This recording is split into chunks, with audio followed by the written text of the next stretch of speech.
Wait, did you completely miss some of the best games of 2024? Yeah, you're not alone.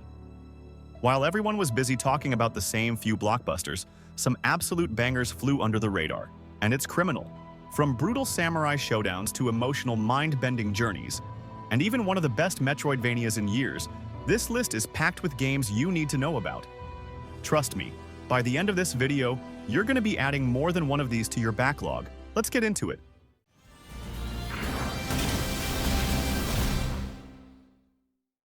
Giant mechs, explosions everywhere, and the freedom to build your own war machine from the ground up. That's what Gundam Breaker 4 brings to the table, and honestly, it goes way harder than anyone expected. After the letdown that was new Gundam Breaker, fans were skeptical, but this one, it actually delivers. You're not just picking a suit and jumping into battle.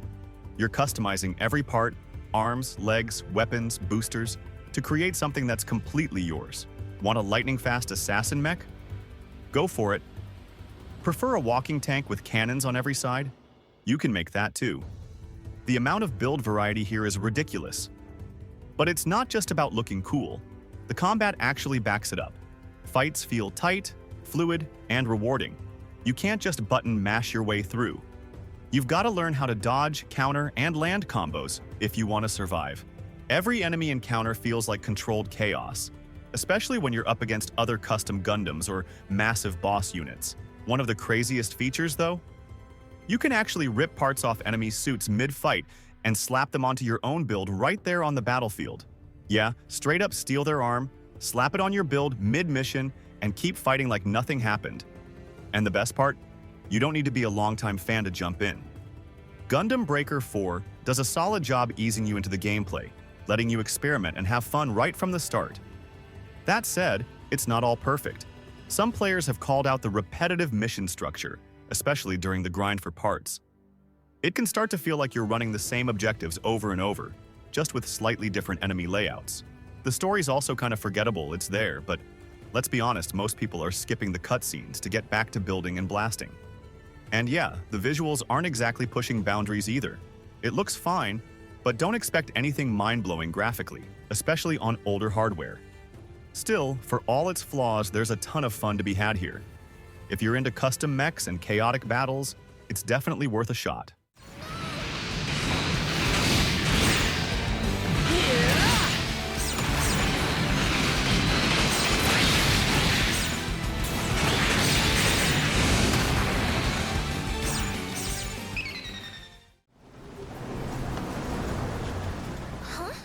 When you think of forgotten gems in 2024, Visions of Mana absolutely deserves a spot. This game had all the right pieces, fast-paced action, a gorgeous world, and the return of a legendary franchise. But it somehow slipped through the cracks. A lot of folks tried the demo, liked it, and then just never talked about it again. Which is wild, because this game is a legit throwback to everything fans loved about the Mana series, while still feeling fresh and modern. The combat is tight and super responsive. You've got a full party to manage, and swapping between characters mid-fight feels smooth as hell. Each one has their own abilities, so there's a lot of room to play your way, whether you're into heavy hitters or spell slingers. And let's talk magic for a second. The elemental system actually matters. Using the right spell at the right time isn't just helpful, it's the difference between winning and getting wrecked. Boss fights are on another level.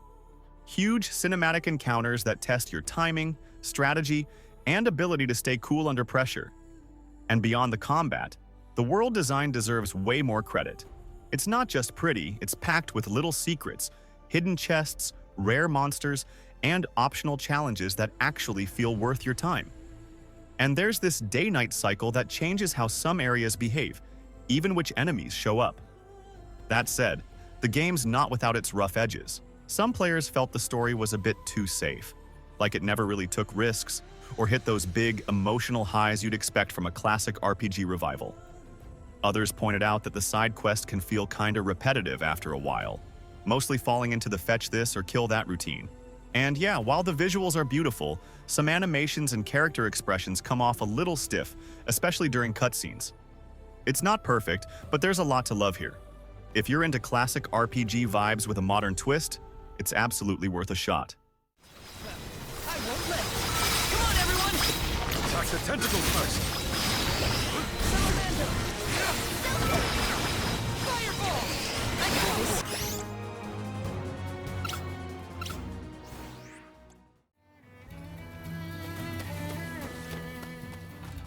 If you've ever wanted to live out your own samurai story in a time when everything was falling apart, then Rise of the Ronin might be exactly what you're looking for. Set during the final chaotic years of the Bakumatsu era, this game throws you into a Japan split between old traditions and the rise of modern influence. You're not some chosen hero. You're a lone Ronin, with no master and no rules, free to shape your destiny in a world on the edge of revolution. What really sets this one apart is the freedom it gives you. You can side with powerful factions, betray them, or walk your own path entirely. Every choice affects the world around you, including who lives, who dies, and how history unfolds. It's not just a backdrop, it's an interactive war zone full of shifting alliances, real historical figures, and high-stakes decisions that actually matter. Combat hits hard and fast, just like you'd expect from Team Ninja.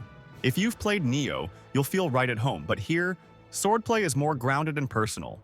But what really makes the combat stand out is how much variety you get. There's katanas, sabers, spears, guns, even early firearms like revolvers and rifles. And switching between them mid-fight actually feels smooth, not clunky. You can open with a pistol shot, close the gap with a parry, and finish the job with a katana combo, all in one fluid motion. Plus, each weapon style has its own skill tree, so the more you use a type, the more deadly and stylish you get with it. And yeah, the game had a rocky start, especially on PlayStation 5. Performance issues, bugs, and some janky animations had players frustrated early on. But let's be real, what big release doesn't stumble out of the gate these days? Since launch, the devs have pushed out solid patches that smoothed out most of the rough edges. That said, not everything hits the mark. Some players felt the open world could have been a bit more alive. There are stretches that feel kinda empty, with NPCs just standing around or repeating the same lines. The side quests also got some heat for being pretty basic, like a lot of them boil down to fetch tasks or simple fights without much depth. And while the visuals are decent, they're definitely not next-gen level, especially when compared to other open-world games out right now. But if you're into deep historical settings, brutal samurai combat, and the idea of rewriting history with your own choices, Rise of the Ronin is absolutely worth your time.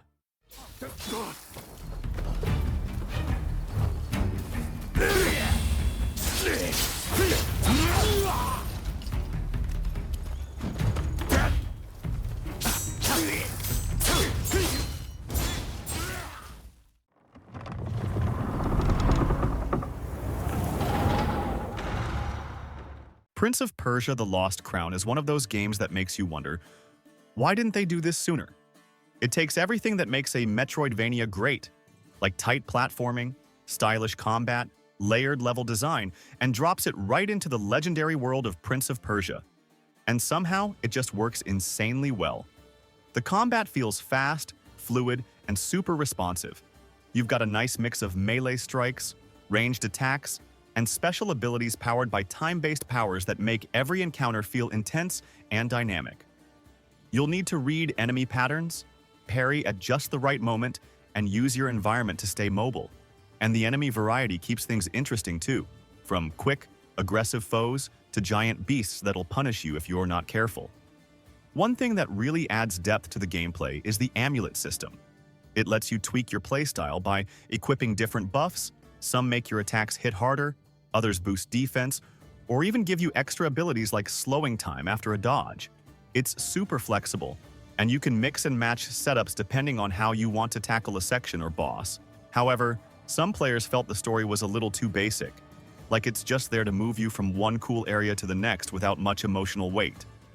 The backtracking can get a bit frustrating also, especially when you're trying to remember where that one locked door was hours later. And while the art style is stylish, not everyone was sold on the character designs. They've been kind of hit or miss in the community. And yeah, when it launched, the price tag scared some folks off. But now that it's more affordable, there's no excuse. If you're even slightly into action platformers, this one's a no-brainer.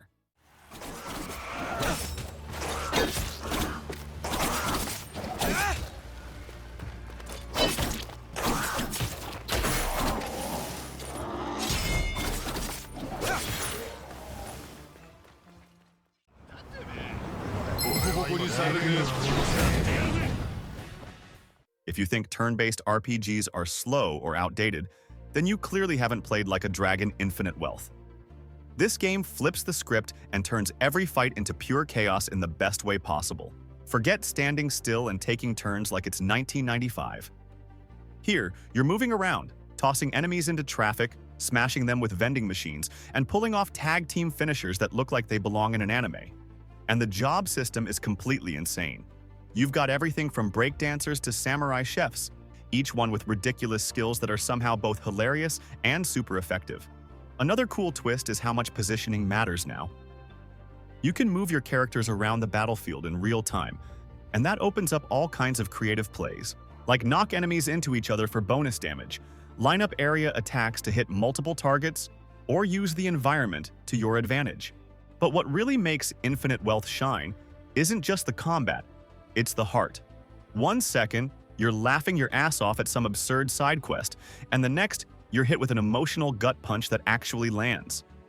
The story knows when to goof off and when to get real, and that balance is what keeps you hooked. This time, the crew heads to Hawaii, and it's a wild ride. New faces, new enemies, and plenty of new ways to get into trouble.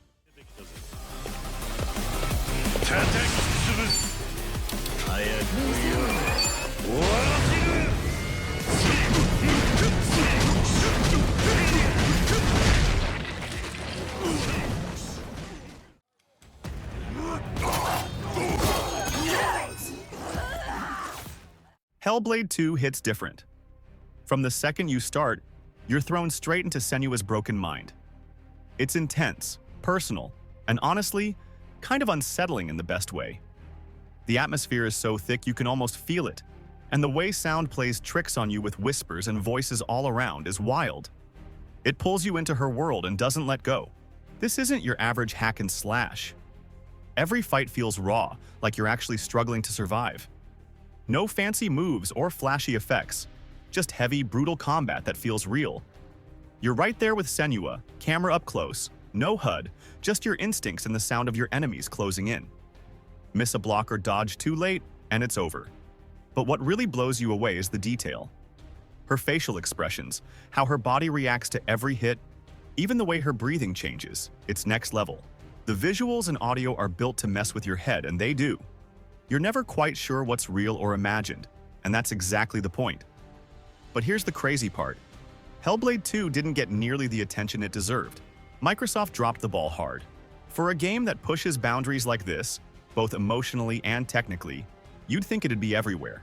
Instead, it flew way under the radar. Still, not everyone was sold on it. Some players felt the gameplay was too stripped down. Like outside of the story and visuals, there's just not much to do. The puzzles can get repetitive, and if you're looking for deep combat systems or exploration, this might feel more like an interactive movie than a full-on game. It's all about immersion and storytelling, but that also means it won't be for everyone.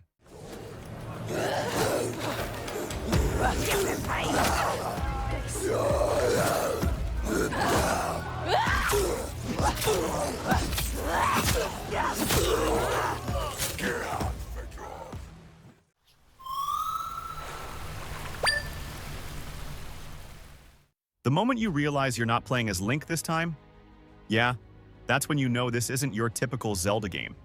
In Echoes of Wisdom, it's Princess Zelda who steps up, and honestly, it's about time. Instead of the usual hero's journey, we get something fresh. Zelda's own story, her own struggles, and her own way of saving Hyrule. Now, don't expect another giant open world like in Breath of the Wild. This one's tighter and more focused. But what it does offer, clever puzzles, sharp gameplay, and a really creative mechanic where Zelda can copy objects around her, called echoes, and use them to solve problems or fight enemies. It turns every room into a little playground of strategy, where thinking outside the box actually matters.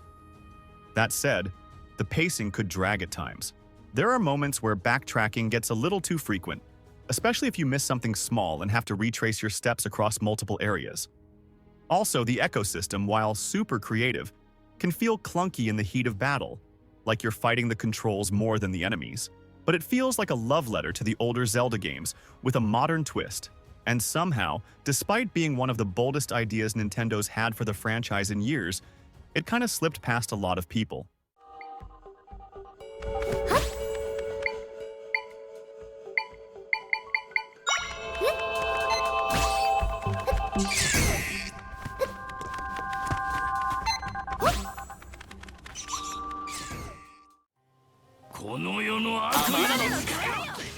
If you're into action RPGs and somehow missed his Nordics, you're seriously sleeping on one of the most underrated games of the year. This is the kind of game that doesn't need you to play all the previous entries to get hooked. You jump in, meet Adal Kristen, the red-haired legend himself, and boom, you're off on another wild adventure. This time, Adal gets thrown into a war between the Normans and this mysterious naval tribe called the Grieger. Yeah, we're talking swords, ships, and sea battles all in one package. And for the first time ever in this series, you actually get to fight on the ocean. It's fast, slick, and feels way better than you'd expect from a franchise that's never done naval combat before. The combat in general, it's buttery smooth. You've got this fluid dual character system where you can swap between Adal and his new partner mid-fight, opening up some crazy strategic combos. Dodging, parrying, combo chaining, it all feels tight and super responsive. It walks that fine line between being challenging and just plain fun. And the music? Absolute fire. Falcom has always nailed soundtracks, and this one's no different. Whether you're exploring, fighting, or just vibing in town, the music keeps the energy high and the vibe strong. Now, don't get me wrong, there's a lot to love here, but a few things didn't quite land for everyone. The story pacing was super engaging in parts, then suddenly slow down with long stretches of filler or dialogue that doesn't really go anywhere. A few side quests also fall into that classic RPG trap of feeling like busy work. And while the naval combat is a cool addition, it's a bit underused. You get hyped to battle at sea, and then it barely shows up outside of a few key moments. Even with all that, it's wild how little buzz this game got. Not because it's bad, far from it. It just didn't get that big marketing push. No flashy trailers on every site, no hype cycle. But trust me, if you're into fast-paced RPGs with style and substance, Unnoticed is 100% worth your time.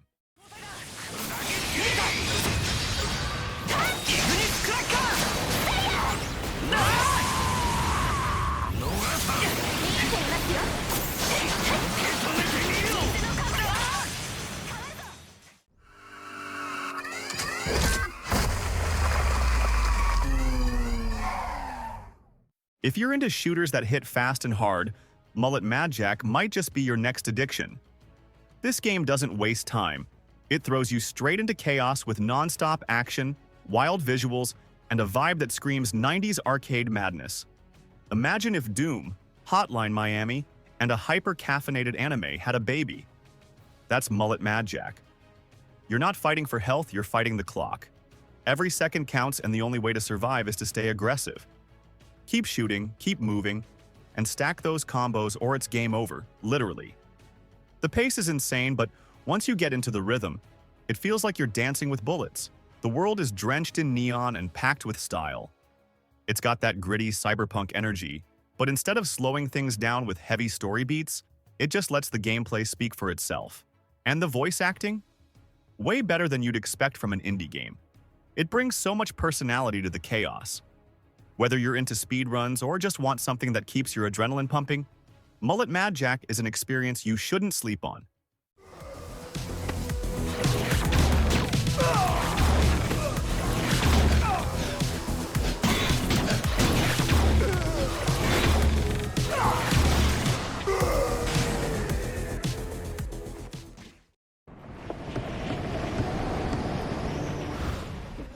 Grand Blue Fantasy Relink dropped in early 2024, and honestly, it's one of those games that way too many people slept on.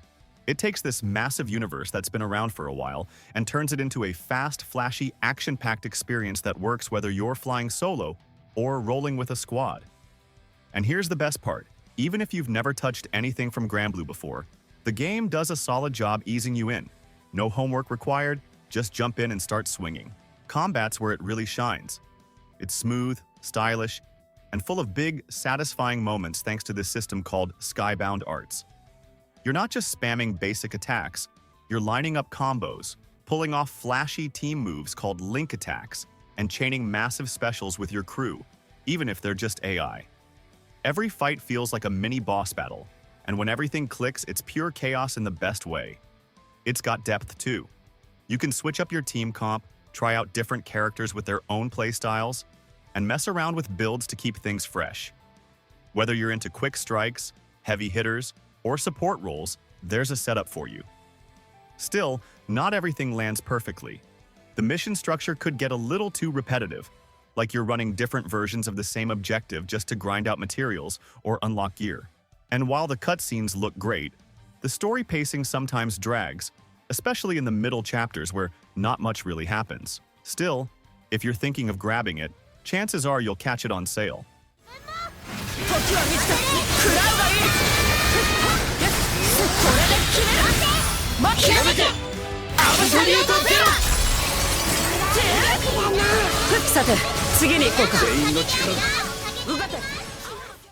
So, what about you? How many of these flew under your radar? Did any of them surprise you? Drop your thoughts in the comments.